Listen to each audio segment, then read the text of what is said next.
Prezados irmãos, queridas irmãs, boa noite.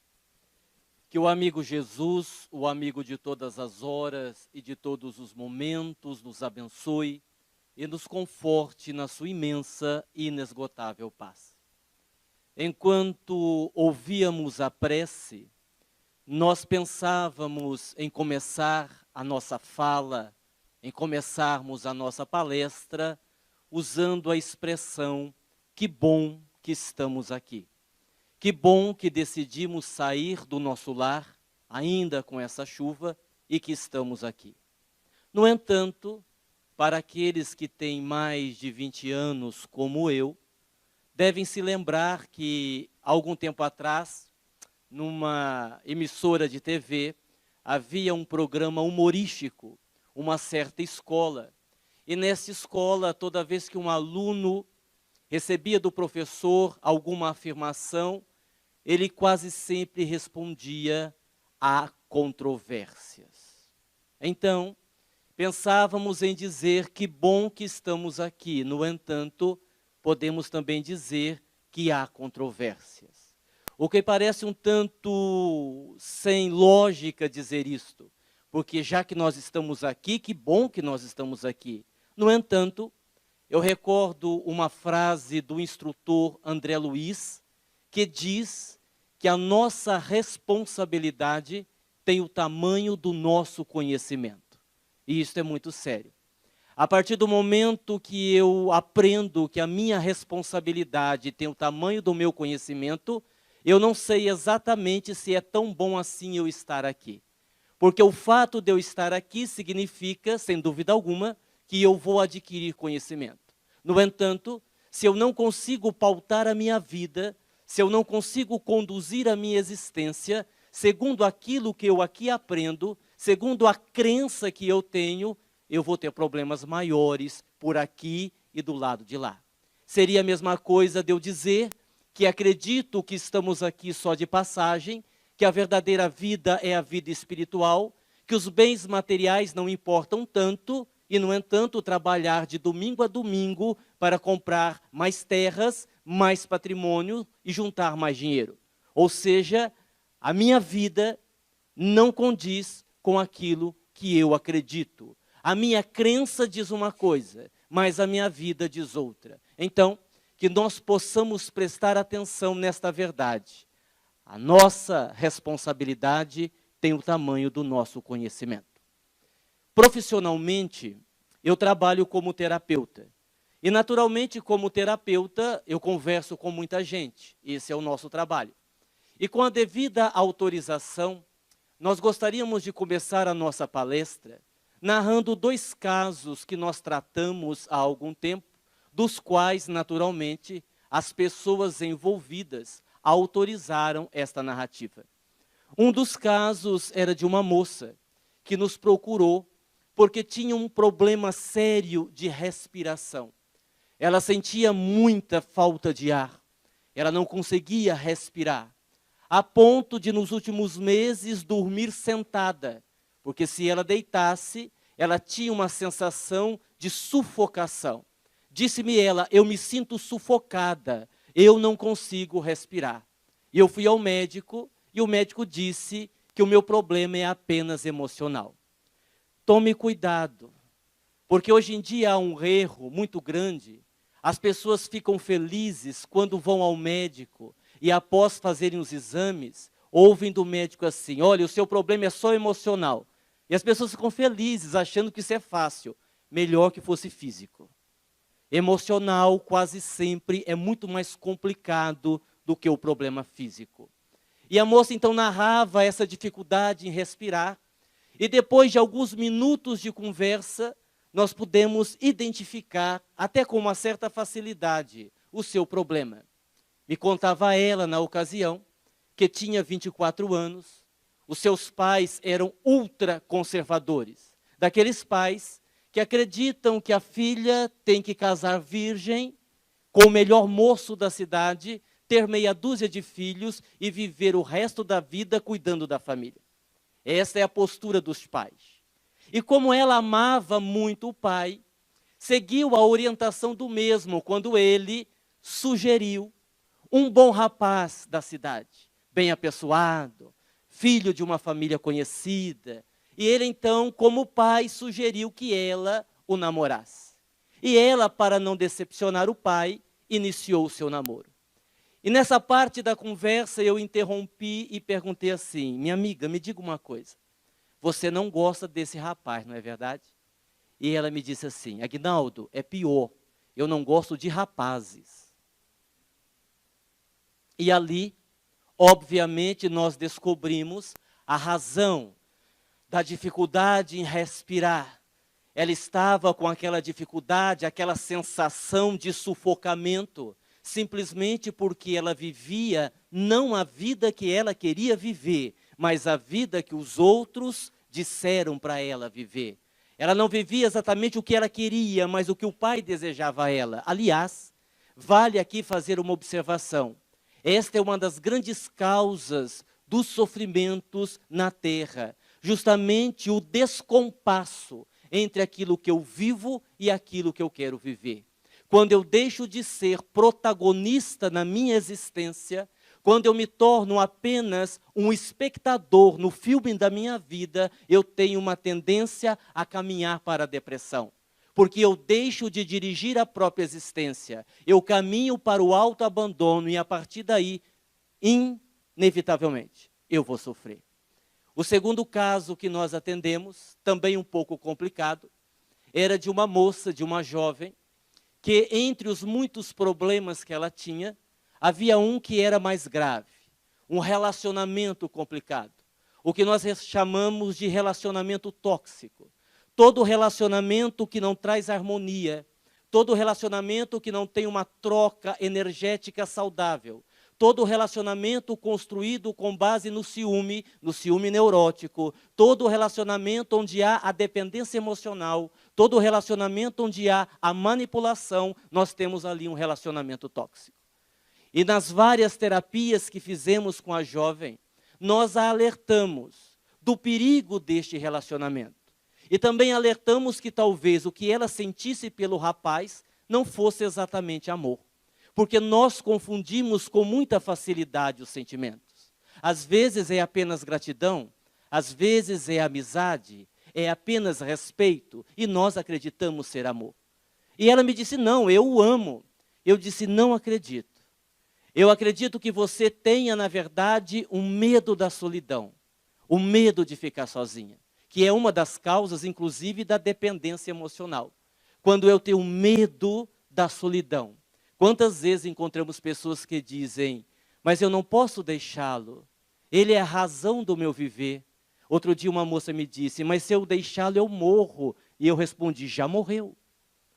Porque quando você vive baseado no outro para ser feliz, você já morreu, emocionalmente já morreu. Eu conversava com uma jovem que namorava um mau caráter. Não que eu tenha a intenção de destruir casamento, não é isso. É que as histórias estão conduzindo para isso, não pensemos desta forma.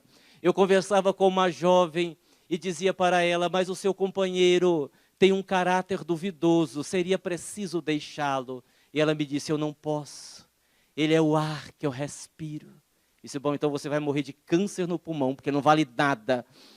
São as escolhas. Mas no caso daquela jovem, nós percebimos claramente que se tratava de um medo da solidão. Um medo de deixá-lo e não conseguir mais ninguém e morrer sozinha. Mas ela jurava que era amor. E fomos fazendo a terapia até que um dia ela me disse: Aguinaldo, aconteceu alguma coisa. Eu disse: o que foi? Estou grávida. Eu disse: puxa, agora acabou mesmo. Porque se antes de ter um filho, ela não o deixava de jeito nenhum, agora com a gravidez não tem mais jeito. Nem vou tocar mais nesse assunto. Fomos tratando de outros problemas e o assunto ficou esquecido. Passou-se o período de gestação, ela teve o bebê, se afastou um tempo da terapia. 3 meses depois ela voltou, sentou-se, começamos a conversar, não toquei no assunto. E ela perguntou assim: Aguinaldo, você não vai me perguntar? Eu disse: o quê? Eu sabia o que era. Ah, aquele negócio você não vai perguntar?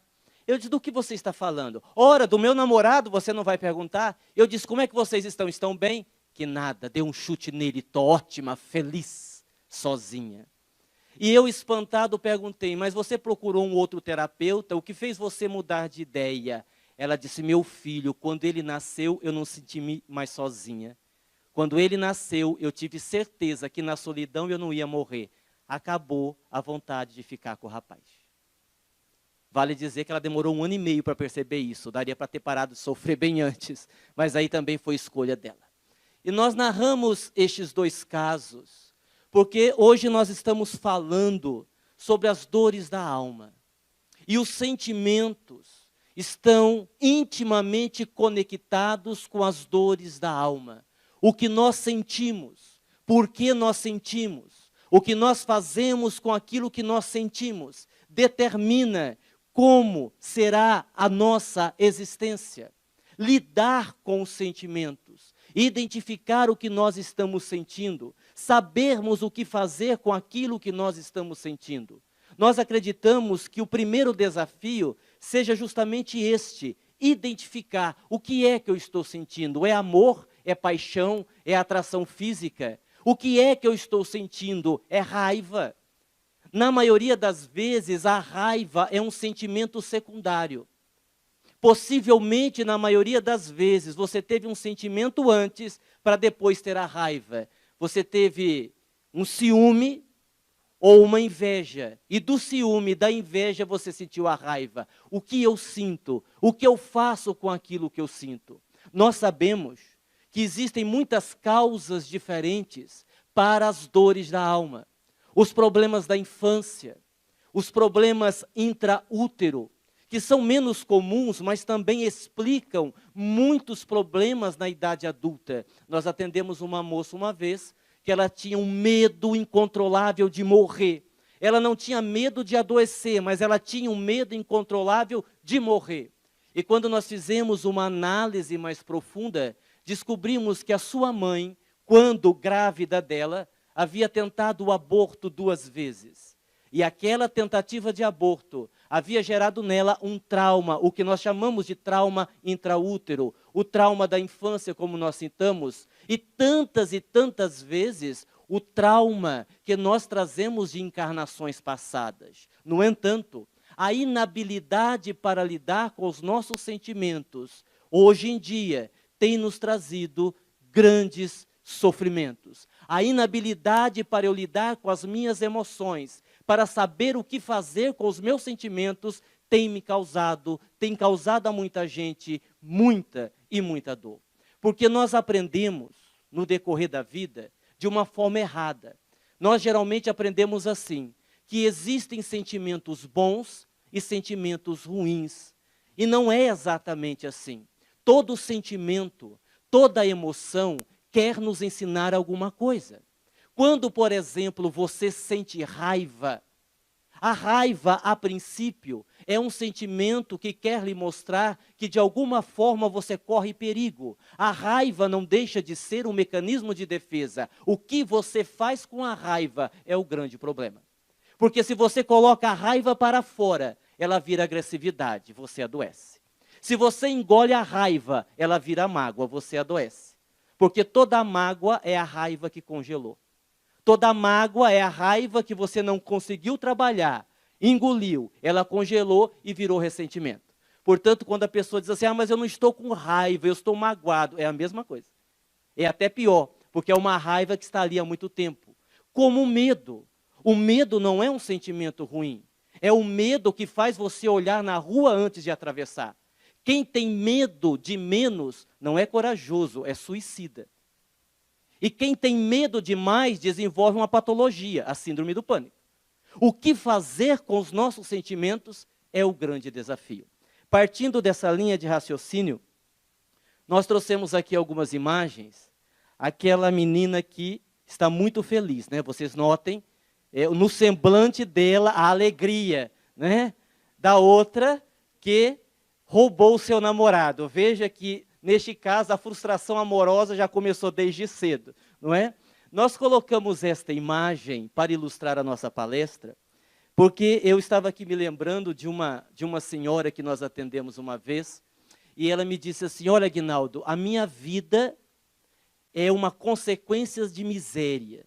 A minha vida toda é repleta de misérias. A minha vida financeira é uma miséria. A minha vida conjugal é uma miséria. A minha vida emocional é uma miséria. E num dado momento eu a interrompi e perguntei assim, mas minha irmã, a senhora tem uma desconfiança, por que a sua vida tem tanta miséria? Ela disse, tenho certeza que é inveja. E eu fiquei me perguntando, que criatura em sã consciência teria inveja de uma mulher daquela?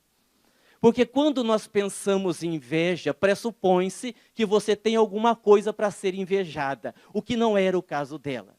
E nós colocamos aqui este professor para lembrar uma outra história, muito simples também, e eu vou explicar por que eu estou colocando isso aqui, de um professor que chamou o pai de um aluno e disse ao pai do aluno que o seu filho era, digamos assim, limitado intelectualmente.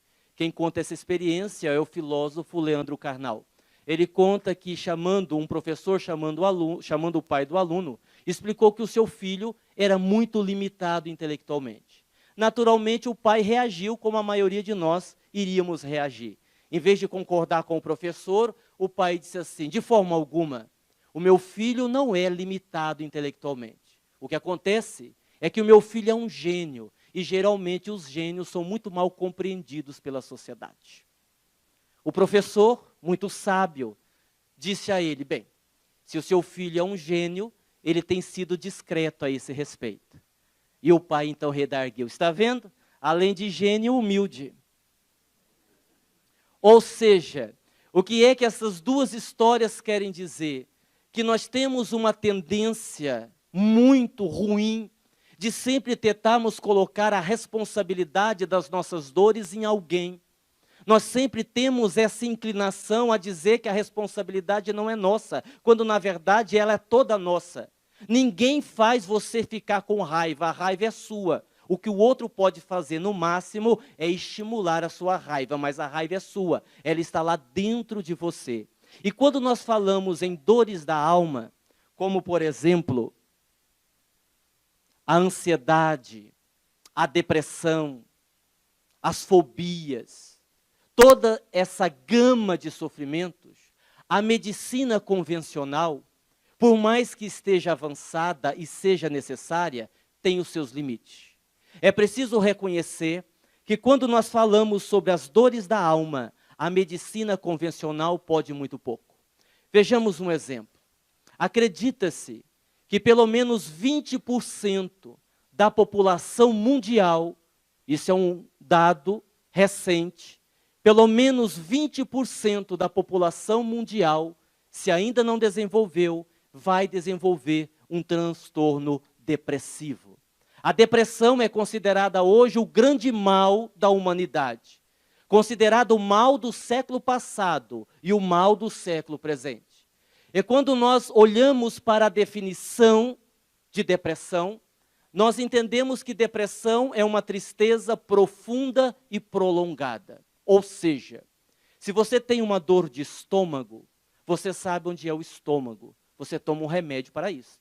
Se você tem uma cólica de rim, você tem duas opções. Ou você toma um remédio, ou você vai para a fila no hospital.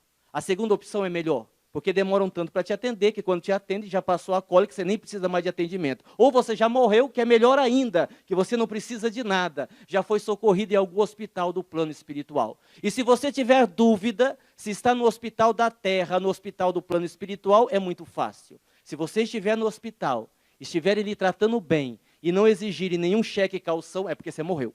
Você não tenha dúvida que você desencarnou. Se lhe tratarem bem e não pedirem nenhuma garantia, você não está mais no plano material. Agora, você nunca vai levantar de manhã e dizer assim, hoje o meu joelho esquerdo está depressivo. Hoje o meu cotovelo direito está angustiado. Ora, porque a depressão é uma tristeza profunda, prolongada. Então haveremos de perguntar, quem é que fica triste, o corpo ou o espírito? O espírito. Isso significa que a medicação para a depressão, ela é necessária. Mesmo porque, a depender do nível de depressão, Se a pessoa não tomar um remédio, não fizer um tratamento, ela vai para o suicídio. Porém, nós precisamos entender que a medicação, ela combate o efeito, ela não consegue chegar na causa. Nenhuma dor da alma pode ser curada com a medicação. Conversava com uma moça, ela me dizia, olha, Aguinaldo, em meio aos meus problemas, a ansiedade, a depressão são as mais graves. E eu perguntei, a senhora não tem insônia? Eu tinha, mas esse problema eu já resolvi. E como é que você resolveu? Essa aí eu tomo um remedinho. Eu disse, olha, cuidado com esse negócio de remedinho.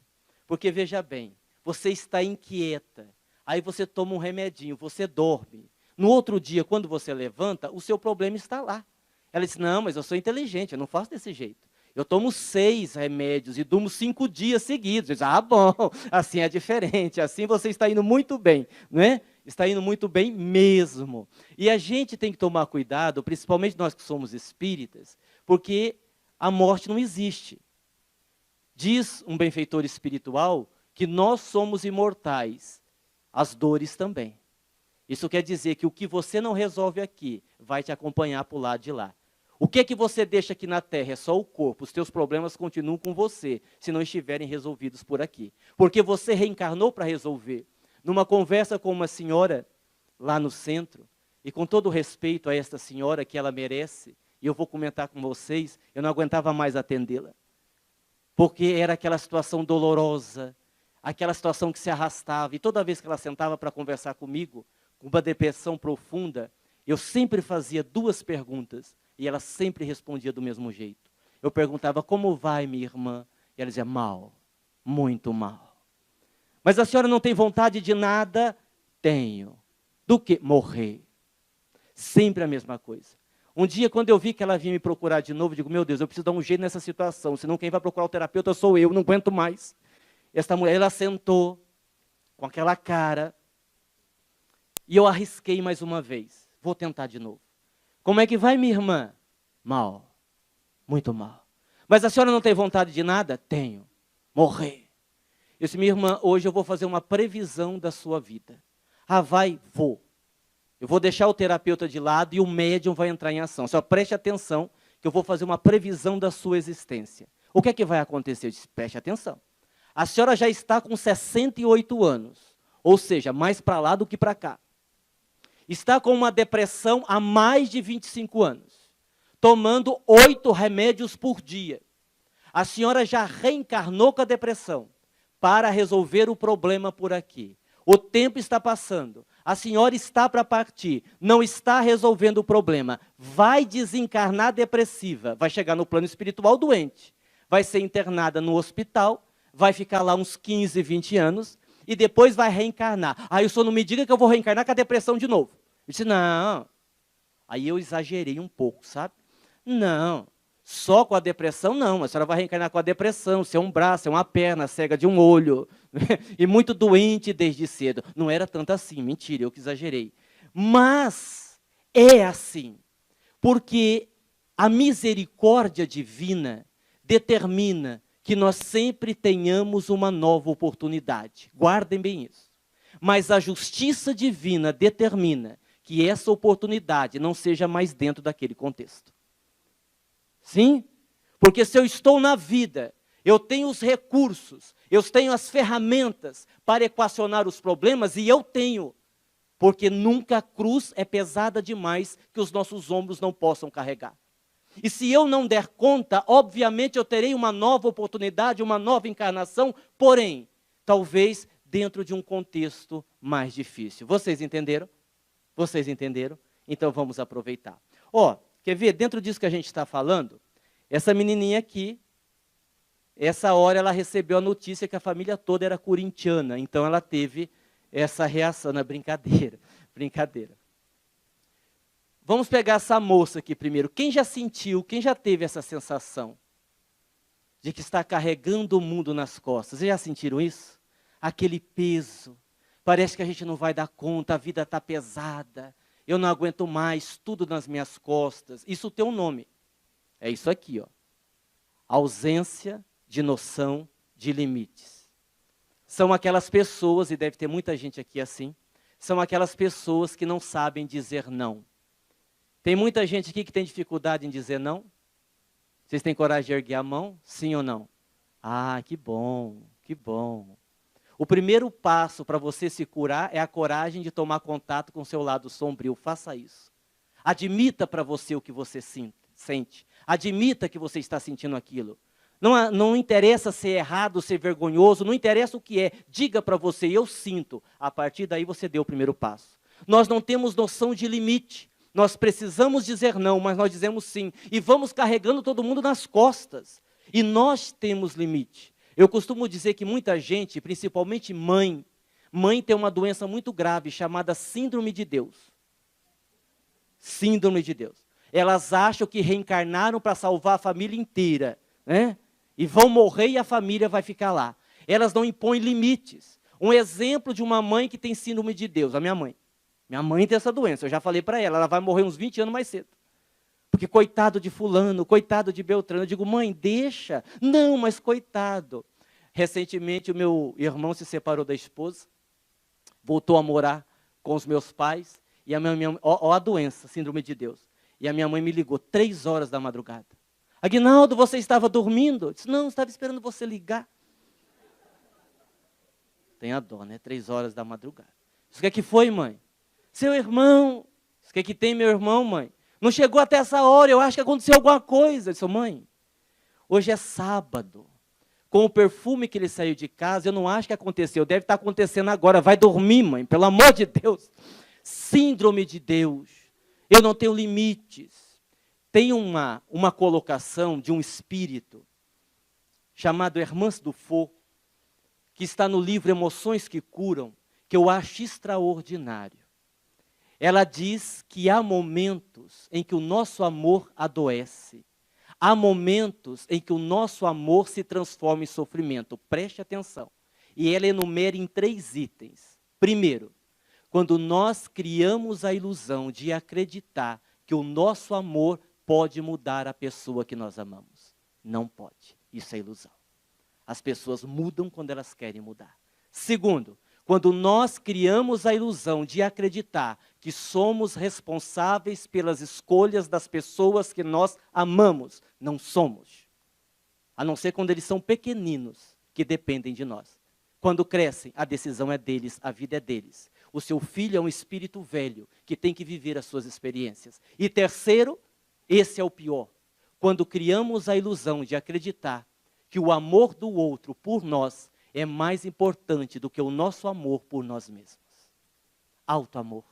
É preciso que aprendamos a amar a nós mesmos. É preciso entender que eu posso ser feliz, ainda que ninguém me ame.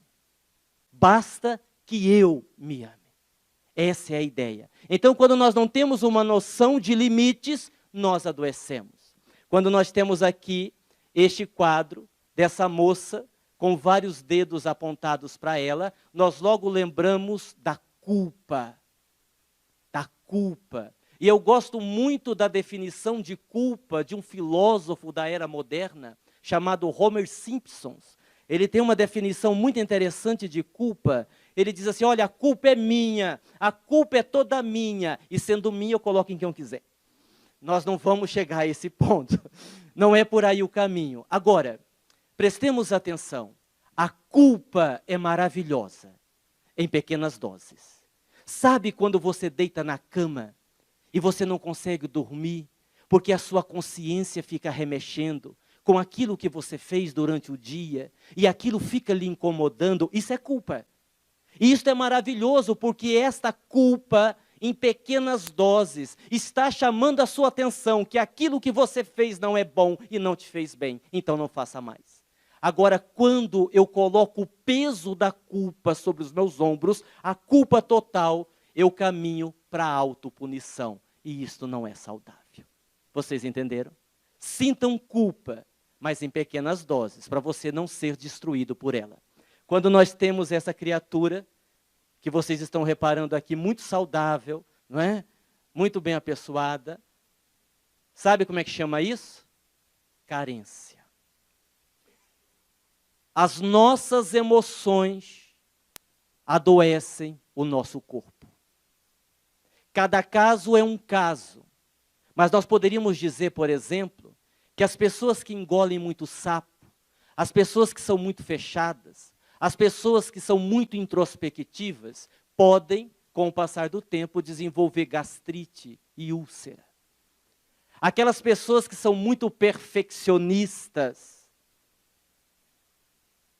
que se cobram demais, e algumas pessoas estão até baixando a cabeça, eu não sei porquê, têm uma tendência a desenvolver artrite, artrose, reumatismo, as doenças das juntas, ou seja, a doença ou as doenças da inflexibilidade. Quando nós somos muito duros com a vida, quando somos muito duros conosco mesmo, esta inflexibilidade vai nos adoecer fisicamente. Uma pessoa com ansiedade, que é aquela pessoa que está deslocada no tempo, todo ansioso, emocionalmente ele está deslocado no tempo para o futuro. Ele naturalmente terá insônia, ele naturalmente terá dor de cabeça, ele naturalmente terá dificuldades em conciliar o seu sono. Nesse exemplo, nós conversávamos com uma jovem, não é? E eu não tenho culpa de todos os exemplos serem femininos e que os homens são mais evoluídos. O problema não é meu, paciência. Antes que alguém critique. E ela me dizia assim, Aguinaldo, a gripe não me larga. Há 2 meses que eu estou gripada e não consigo sarar. E eu disse assim, você tem certeza que é a gripe que não te larga ou você que não a larga? Ela disse, por que você acha isso? E eu disse, a tua gripe tem uma causa, carência.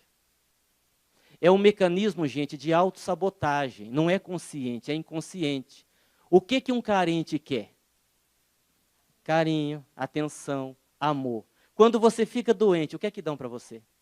Carinho, amor e atenção. Então, conscientemente, ela queria sair daquela situação. Mas é como se o inconsciente fizesse o seguinte raciocínio. Quando estamos doentes, cuidam de nós. É bom negócio ficar doente, continuemos assim. Sim? E há muitas pessoas que não se liberam das suas doenças, das suas enfermidades, por causa do psiquismo, da questão emocional. Não é espírito, viu?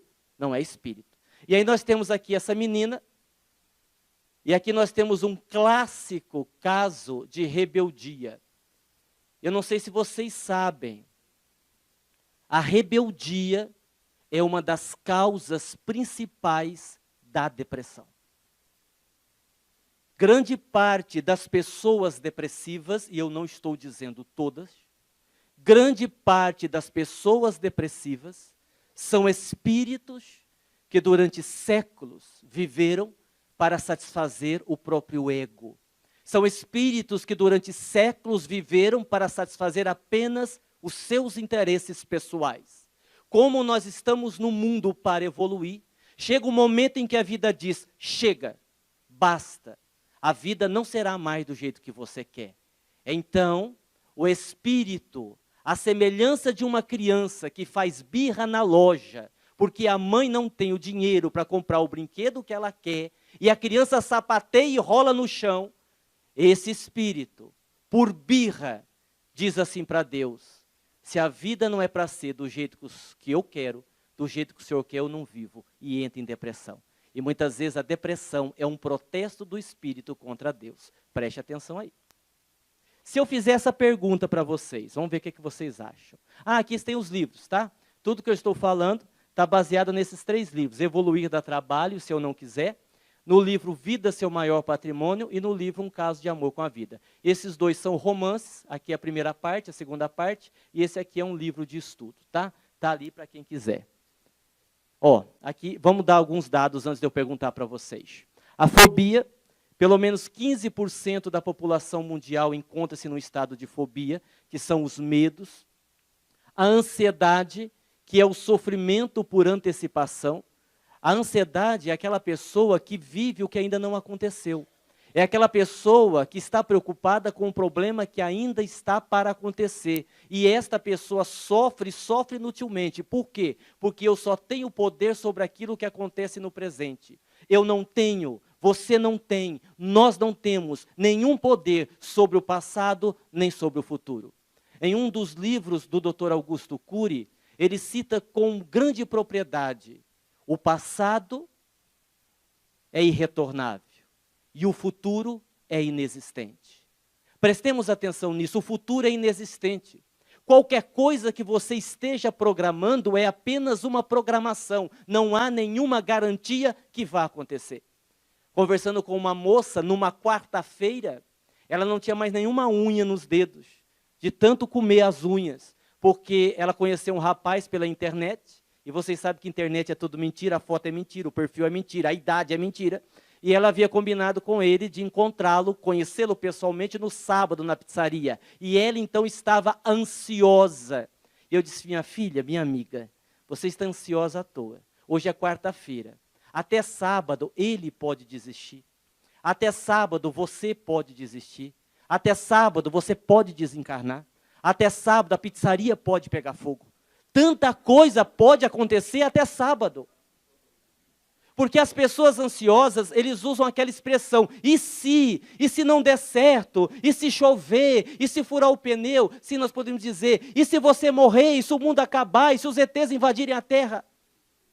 É tudo muito abstrato e é um sofrimento inútil porque você não vai resolver problema algum. Aí nós temos os transtornos psiquiátricos. É tão sério que dados atuais informam que de cada 2 pessoas, pelo menos uma, terá algum tipo de transtorno psiquiátrico em algum momento da vida. Isso é sério, com exceção de nós de Votuporanga, naturalmente, é claro. E a depressão que nós já falamos. Pergunta, você se acha uma pessoa rebelde, um espírito rebelde? O que você acha? Sim ou não? Eu vou ajudar vocês, calma. Eu vou ajudar. Eu sei que muita gente está dizendo assim, não, isso não é comigo. Isso não é comigo. Porque nós associamos muito rebeldia à agressividade, né? E a rebeldia, como qualquer outro sentimento, tem máscaras. Existem máscaras que camuflam o real sentimento. Quer ver? Eu tomei o cuidado, que eu sabia que vocês não iam admitir. Bom, vamos desafiar, vai, já que nós estamos desafiando, vamos lá. Quem se acha rebelde, erga a mão, por gentileza. Seja honesto. Ok. 10%. Tá. Então agora eu vou mostrar as máscaras da rebeldia. Aí vocês vê se continuam com as mãos abaixadas, tá? Como podemos reconhecer a rebeldia em nós? Como é que a rebeldia pode se manifestar? Vai lá.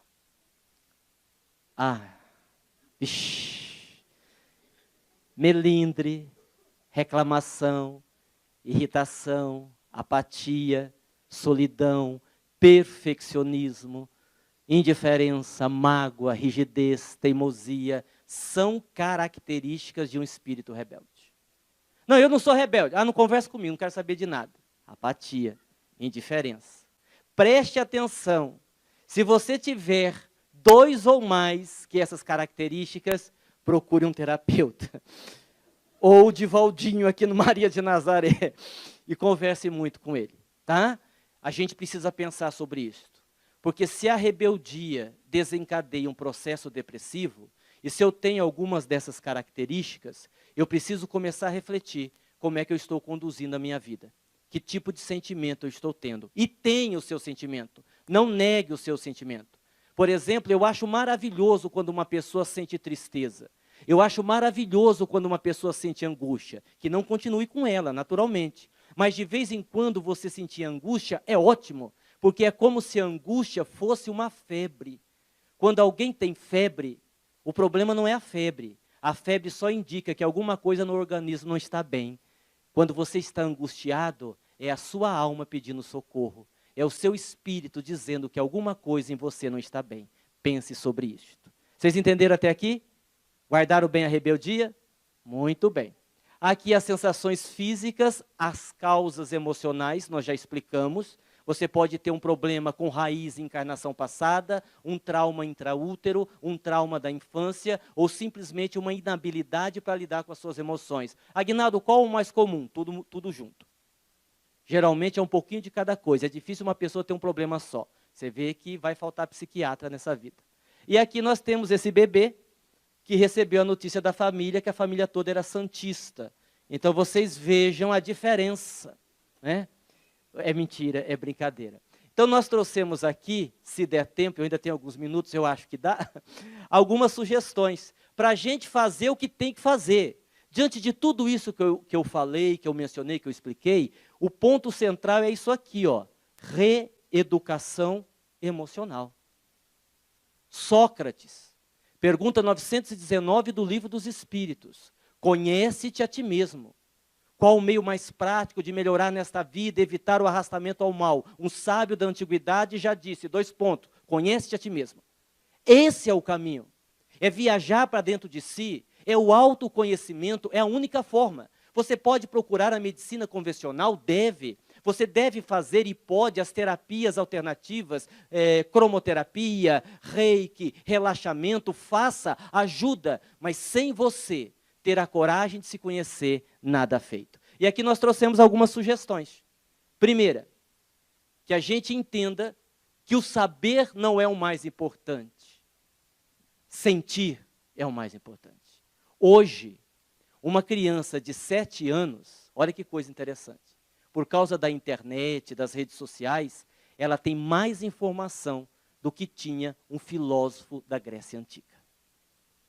Hoje, uma criança de 7 anos tem mais informação do que tinha um sábio da antiguidade. Agora, isso não é o mais importante, senão nós não estaríamos numa sociedade tão infeliz. Porque hoje nós vivemos o mundo das redes sociais, o mundo da internet, o mundo do Facebook. Olha que maravilha o Facebook. E aí você olha para o Facebook e vê o quanto nós estamos vazios. Porque a pessoa posta no Facebook, acordei.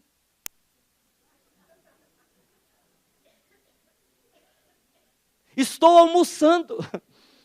E posta o que está comendo, como se alguém interessasse. Se você está almoçando, o quê? É o nosso vazio existencial.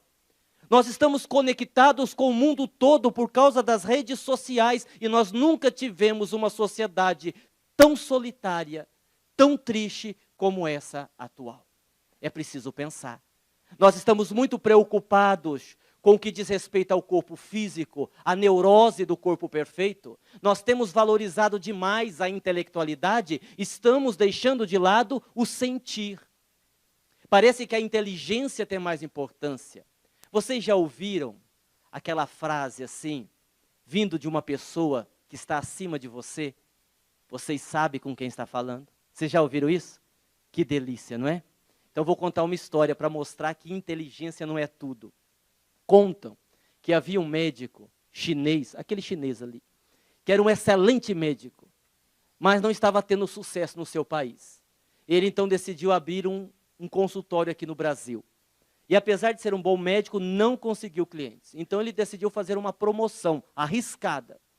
Ele publicou no jornal, consultas, R$50.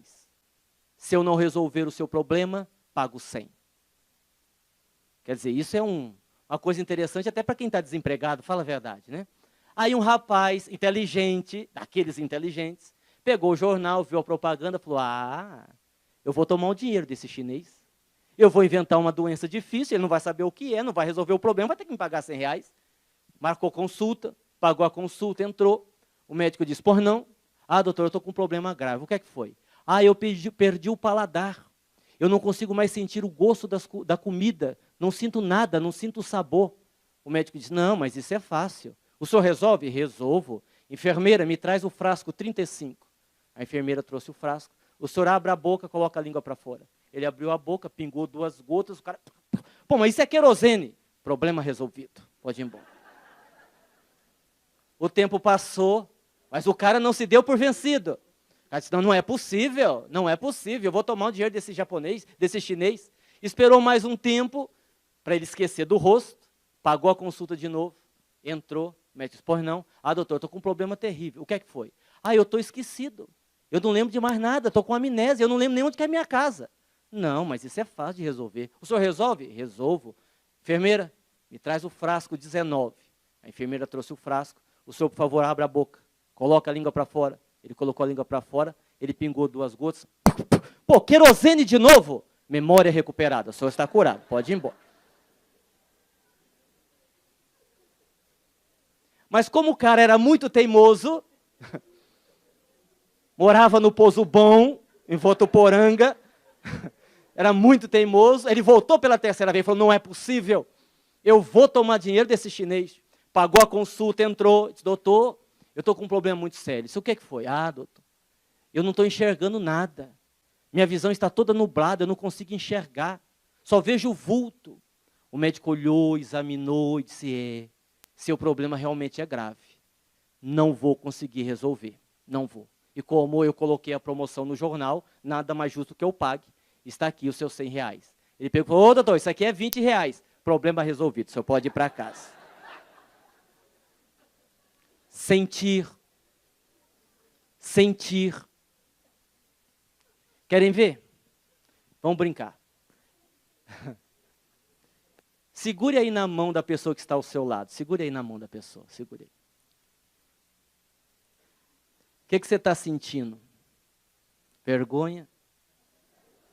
Cuidado, o que você vai sentir, viu? Você está no centro espírita, cuidado. A mão do outro você está sentindo, sim ou não? Não, não. Fisiologicamente isso é impossível. Você não está sentindo a mão do outro. Você está sentindo a sua mão sendo segurada pelo outro. Emocionalmente, nós podemos sentir o outro, colocando-nos no lugar do outro. Fisicamente, não há como você se colocar no lugar do outro. Emocionalmente, sim, através da compaixão, que está tão fora de moda. Através da sua atitude emocional de se colocar no lugar do outro, para entender a sua dor e o seu sofrimento. Eu tenho um amigo, e como não fui autorizado, não vou dizer o nome dele. Mas o fato é verídico porque eu conheço o médium e conheço a pessoa. Ele estava atendendo na sua cidade, na Bahia, as pessoas necessitadas, as pessoas famintas, num grande pavilhão. Quando entrou no pavilhão, um mendigo que morava debaixo da ponte, ele estava num estado terminal, com uma doença incurável, há 8 dias sem tomar banho. Interessante que ele nem precisou pegar a fila, porque quando ele entrou, o povo já se afastou. Vocês imaginem bem. E ele, naturalmente, como os outros estavam fazendo, se aproximou da mesa, onde estava sendo distribuído o leite, a comida. E este meu amigo que estava ali, na hora que ele se aproximou, o meu amigo disse que Francisco de Assis se aproximou do médium e disse assim, se o senhor não fizer questão, este eu mesmo gostaria de abraçar. E incorporou no médium, levantou e deu um abraço naquele mendigo. Há 8 dias sem tomar banho, com uma doença terminal. Isso é sentir. Sentir a dor alheia e sentir você mesmo. Há quanto tempo você está distante de você? Há quanto tempo você não presta atenção nos seus sentimentos? Você não avalia com honestidade o que você sente? É preciso pensar. Segunda sugestão, são 35, 1h30 da manhã a gente acaba.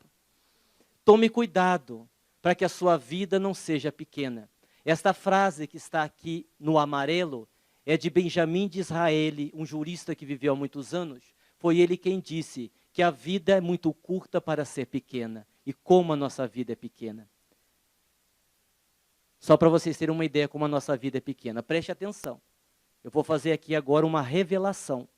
Algumas revelações. O que eu vou dizer agora vai servir para o resto da vida de vocês. Preste atenção, é mais importante do que a novela das 9. O recorde. Eu acho tão simpática essa galinha. Eu adoro pôr esses lá, só por causa dessa galinha. Eu acho assim, de uma simpatia. Ela deve morar no bairro da Estação, eu acredito. O recorde do voo de uma galinha é de 13 segundos. As pulgas podem saltar 350 vezes a sua altura. As girafas têm uma língua tão grande que elas podem coçar os ouvidos com a própria língua. E os macacos bonobos têm uma vida sexual tão ativa quanto o ser humano. Ou seja, um monte de bobagem que não vai servir para você, para coisa alguma. Concordam comigo? O que é que interessa quanto tempo vive uma mosca? Qual a utilidade de você saber que uma galinha pode voar por 13 segundos? Nada. Mas vocês já pararam para observar o quanto a nossa vida é superficial? O quanto nós nos apegamos a situações que não compensam, que não vale a pena. Não aprendemos a filtrar os estímulos estressantes. Não caminhamos com segurança pela nossa própria cabeça, vamos pela cabeça dos outros e às vezes temos esta vida vazia. O meu pai, que tem uma certa idade, e eu lembrei disso agora porque outro dia eu fui atender uma cliente para ver quanto a nossa vida é vazia, e eu pedi assim a ela, pelo amor de Deus, você não se atrase, eu não vou me atrasar. Eu cheguei meio-dia, ela chegou meio-dia e 35. Vocês podem imaginar como eu estava feliz. E quando ela chegou toda descabelada, aflita, suada, eu disse, o que é que foi, minha irmã? Você foi assaltada? Ela disse, não, eu estava caçando. Eu disse, caçando o quê? Pokémon.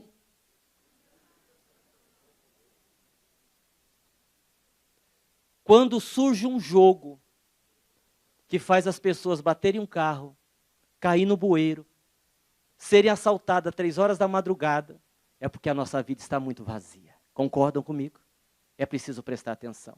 Meu pai, que tem uma certa idade, outro dia falaram para ele que tinha Pokémon no quintal, ele queria chamar a polícia, coitado, não sabia. Até explicar para ele que era virtual, que não era de verdade. Aprender a lidar com as frustrações. É aprender a lidar, não é evitar. Nós estamos no mundo de provas e expiações, nós somos espíritos imperfeitos. Diz o doutor Inácio Ferreira que o nosso passado é repleto de sucata. Por isso que quando a gente reencarna, a gente esquece o passado, porque não vale a pena lembrar. Porque só tem porcaria. Não faça regressão de vida passada, você não vai encontrar coisa boa, não vai servir para nada. Né? Isso quer dizer que não há como você evitar perdas, não há como você evitar frustrações. Qual é o segredo? Aprender a lidar com elas. Houve um psicólogo, ele morreu em 2007, chamado Albert Ellis. Ele conta uma experiência interessante, como ele teve a capacidade de lidar com a frustração. Ele diz que quando ele era jovem, ele sofreu muito, porque ele era muito feio, muito magro, cheio de espinhas, e ele não conseguia conquistar mulher alguma. E ele teve assim, uma adolescência terrível. Quando ele se tornou adulto, se formou em psicologia, ele decidiu fazer uma experiência. Ele foi numa praça pública e decidiu que ele iria sentar perto de qualquer mulher que estivesse sentada num banco sozinha e convidá-la para sair. Ele fez essa experiência com 130 mulheres. Isso é fato verídico. 30 se levantaram assim que ele sentou, nem deu tempo de fazer o convite. Das outras 100, 99 disseram que não. Mas uma disse que sim. E não foi no dia marcado do encontro e deixou ele sozinho. Aí vocês, ele se matou depois disso? Não, ele ficou muito feliz, porque a ideia dele era justamente esta, provar que nós podemos contornar os nossos problemas e ainda assim ser feliz. Sabe qual é o problema da felicidade que nós não conseguimos? Nós colocamos muito distante de nós. Nós não conseguimos viver as pequenas felicidades de todo dia. Quando eu comprar o carro, quando eu comprar a minha casa, quando eu me casar, quando, é muito longe. Mesmo porque isso que você tem como sonho pode não acontecer. Viva cada momento. Quando você vai numa trilha no final de semana, o gostoso não é chegar no local marcado, é a própria trilha. Quando você vai escalar um monte, o gostoso não é chegar lá em cima, mas é a própria subida. Assim é a felicidade. Viva a felicidade de cada dia, o momento de cada dia. E tome cuidado, porque a vida passa muito depressa. Nós lançamos um livro chamado Os Mortos Falam. E no último capítulo, o espírito José Lázaro, que escreveu o livro, ele trouxe um espírito para deixar um depoimento. Era um homem, empresário, com muitas empresas, muitos empregados e muito dinheiro.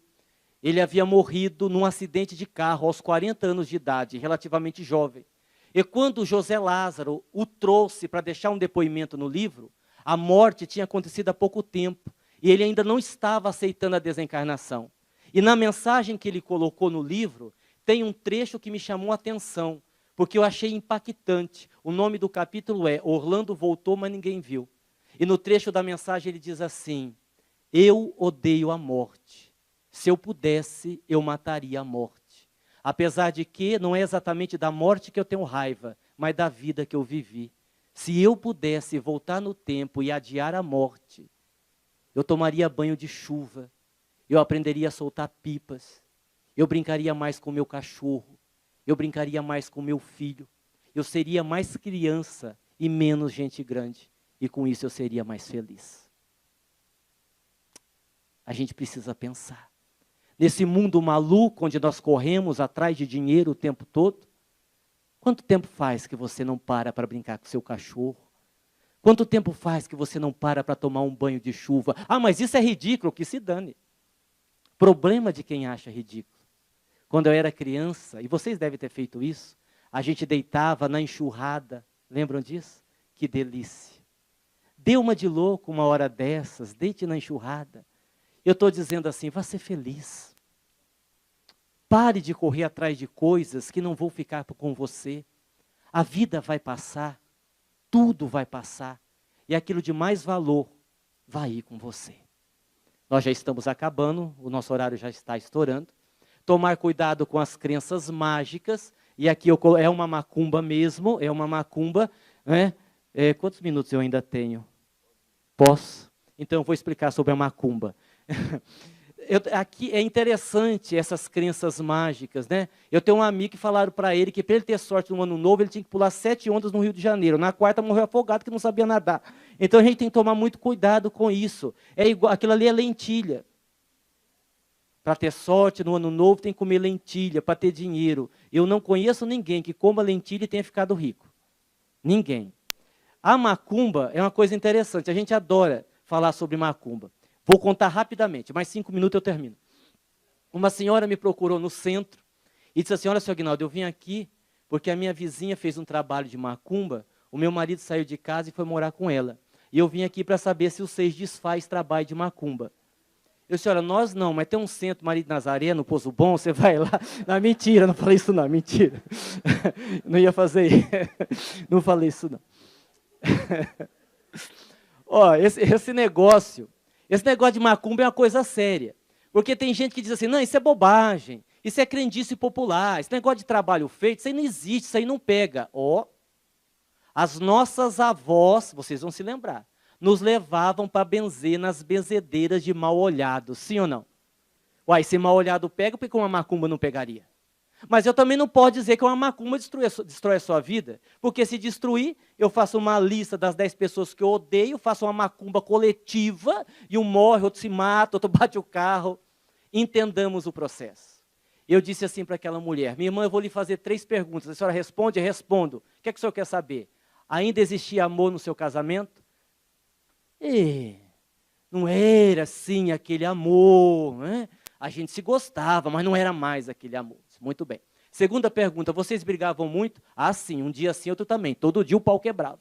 Isso, muito bem. Terceira pergunta, a senhora notou que seu marido já andava de olho na vizinha? Ah, sim. Porque de uns tempos para cá ele pegou um hábito de varrer a calçada e eu, idiota, achei que o meu marido estava me ajudando. Aí está melhorando. Mas eu percebi que era só a calçada, era só a calçada. Caiu uma folha, ele ia limpar a calçada. Ele já estava de olho. Muito bem. Então agora vamos fazer uma conta de matemática. Um casamento sem amor, mais. Um casamento repleto de brigas, mais. Um casamento onde um já queria trair, mais. A macumba pegou. Certo? Não é o trabalho, é a nossa vulnerabilidade. Quando uma pessoa está de mal com a vida, quando uma pessoa não é feliz, quando a pessoa não tem religião, quando a pessoa não faz o bem, já é um macumbado de nascença. Qualquer coisa pega, até gripe. E para a gente terminar, do urso não vai dar tempo eu falar, porque senão eu vou me alongar demais. A questão do urso é simples, é rápido. Vai ter passe ainda, né? A gente tem que ter muito cuidado para dialogar com as pessoas. Tem gente que diz assim, não, eu sou assim, doa quem doer, eu digo mesmo. E cria uma inimizade. Será que vale a pena? Você pode dizer o que você quiser, mas com jeito. Conta que um senhor foi no médico, não porque ele estava doente, mas porque o médico era seu amigo. Diz, doutor, eu vim aqui, ele já estava com 98 anos. Doutor, eu vim aqui porque eu estou com um problema. O que é que foi, meu amigo? Ah, o senhor sabe que eu tenho uma namorada, 22 anos, ela está grávida, e agora eu vou ter que me casar. O médico, para ter certeza que tinha escutado direito, espera aí. Com quantos anos o senhor está? 98. Sua namorada? 22. E ela está grávida. O médico era amigo dele. E disse assim para ele, rapaz, aconteceu uma coisa parecida comigo. O que foi, doutor? Ah, eu saí com um grupo de amigos para caçar ursos ferozes. E nós estávamos lá caçando, quando de repente eu fiquei sozinho. E eis que eu olho para trás, um urso enorme de quase 2 metros vindo para cima de mim. E quando eu vi aquele urso, eu puxei a minha espingarda. E quando eu puxei a espingarda, eu vi que não era uma espingarda, era apenas um guarda-chuva. Mas o meu medo era tanto que mesmo sendo um guarda-chuva, eu puxei o gatilho, pá, no peito do urso, ele caiu morto. O homem diz, doutor, não seja ingênuo. É claro que foi um amigo seu que atirou, o senhor pensa que é o senhor.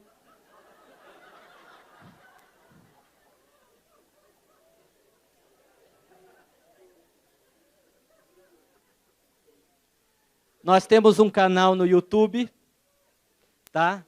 Tem lá algumas palestras postadas, Aguinaldo Paviani, terapeuta e escritor. Você entra lá, você se inscreve e pode assistir às nossas palestras. Se vocês acham muito difícil fazer tudo isso, a gente vai dar uma receita mais fácil para encerrar. Sócrates, o conhece-te a ti mesmo. Ok? Livro dos Espíritos, 886. Qual o verdadeiro sentido da palavra caridade, como a entendia Jesus? Benevolência para com todos, indulgência para com as imperfeições alheias e perdão da ofensa. Se está difícil para você ser uma pessoa melhor, se está difícil o autoconhecimento, faça o bem, porque o bem é uma couraça que nos protege. Na dúvida o que fazer, recorra à questão 621, onde está escrito a lei de Deus? Na consciência.